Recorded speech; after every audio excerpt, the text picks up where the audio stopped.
Hello, ladies and gentlemen, put your hands together for a night of comedy 10.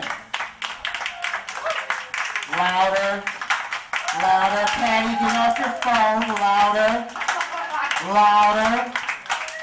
You in the back, louder. You taking a picture of me, louder. Do not give it to the FBI. Ladies and gentlemen, I'm Keith Evans, as always. Welcome to a night of comedy. Come on, get on stage. Don't be shy. Hello, ladies. How are you? Good.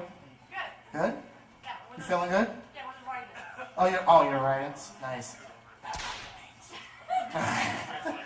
Ladies and gentlemen, we have a jam-packed show right now. Thank you for coming out to Zodiac Café and Lounge, Crown Point, Indiana. Please, as always, drink heavily. Go see Jen in July. They will take care of you. Jen in July, make some noise. There you go. So you hear them, so you can figure it out. How you guys doing today? Good? Don't act like, really? Don't act like you're not impressed. Don't act. I was about to say that. Like I was like, fuck it. We're gonna get started. Screw it. Because I already started late, and people are probably already wondering why I've segregated the stage now. So we're gonna get started. Like, okay, yeah. But we're gonna put the water fountain over here. So fuck you guys.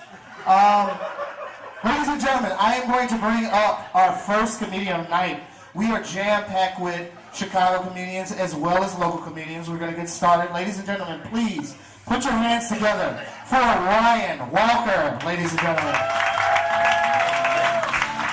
Hey, keep it, everybody. Keep it going for him, right?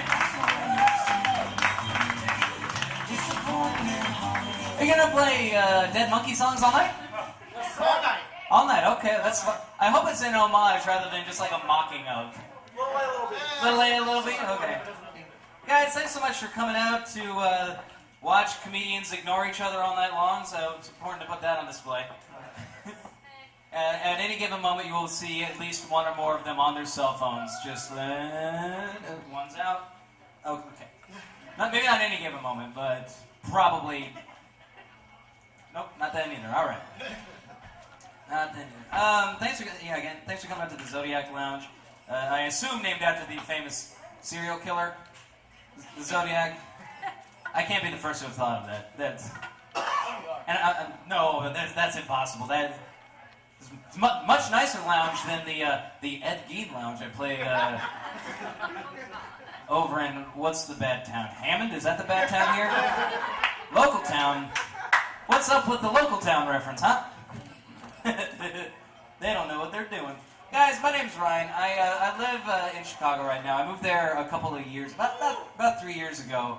I actually moved into the city on the very day that Michael Jackson passed away.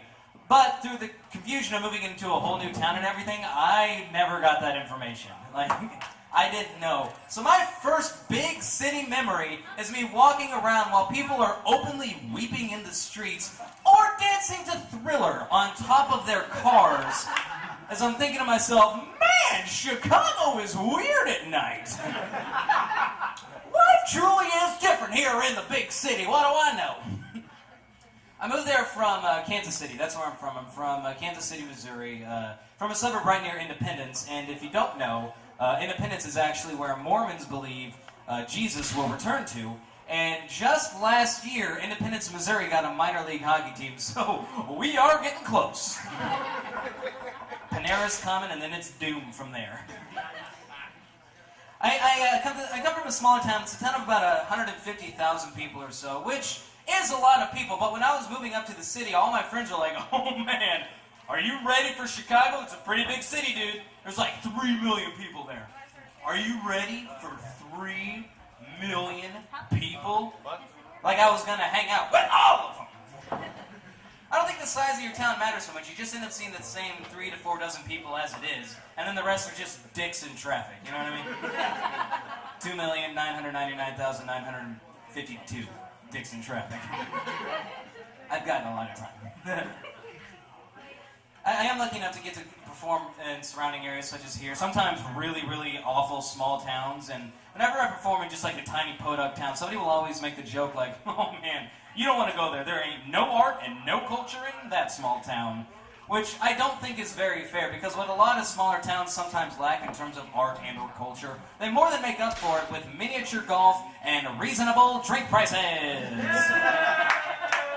About 3 months ago, I was in southern Illinois drinking $2 double whiskey cokes. I don't need art. I am fine. In fact, if you drink enough of those, you will make art. All over the bathroom wall.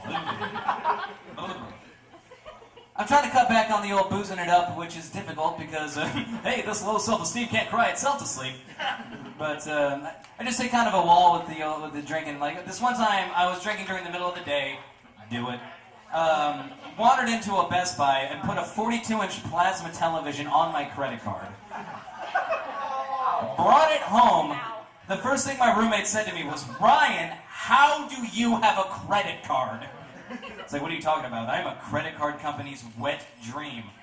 An impulsive jackass. They love me. MasterCard gave me a $3,000 credit limit and a free hat. And then once they saw how excited I was about the hat, they raised it to $10,000. And each and every month I test that limit, ladies and gentlemen, because I'm a patriot who believes in small business. I believe in America, and I believe impulsively buying a TV or a chair that rubs my back makes me a man. A man with crippling debt. I'm in the hole quite a bit, and I know that because MasterCard has taken it upon themselves to remind me each and every month by mailing me a long list detailing every mistake I've made throughout the whole month. They call it a statement. It's really just a diary of my irresponsibilities. But they love me at that Best Buy. I'll wander in at like 3 in the afternoon and they'll just pop a bottle of wine and put on a whole show. Just like, oh yes, come on in, sir. It's good to see you again. Would you care for another round of electronics? A guffaw. And I do. I really do. Before getting into comedy, I used to work at a 7-Eleven. Thanks, college. I worked at a 7-Eleven, and everybody that I worked with there thought that I was gay because I would never hit on any of the hot girls that came in, like ever. And it's weird trying to explain to your boss and coworkers, like, guys, no, I'm not gay. I'm ashamed. As you should be.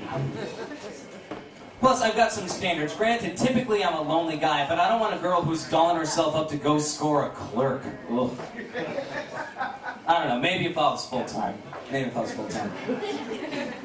I got a new job, though, recently, which I'm very happy about. I work for a house cleaning company. I go around to different people's places and pick up after them and stuff.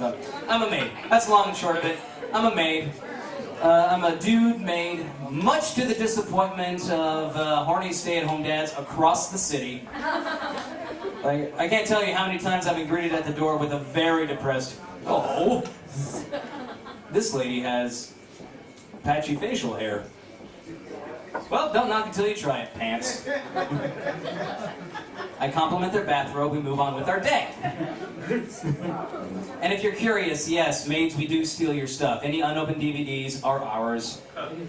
Just kidding, just loose change. That's all I have the balls to steal is loose change. I've got a couple of dimes that aren't mine. Dime bags. That's not real.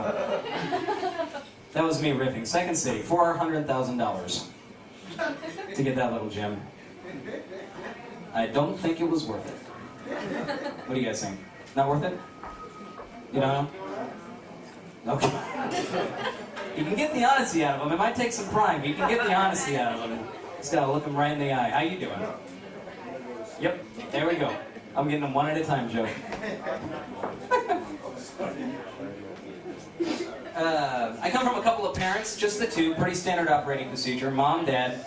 I come from 2 parents, their names are Nancy and Bert, which is perfect because I totally look like the product of a Nancy and a Bert. The Walker family crest is just a pair of khakis holding an umbrella with a banner saying, always be prepared!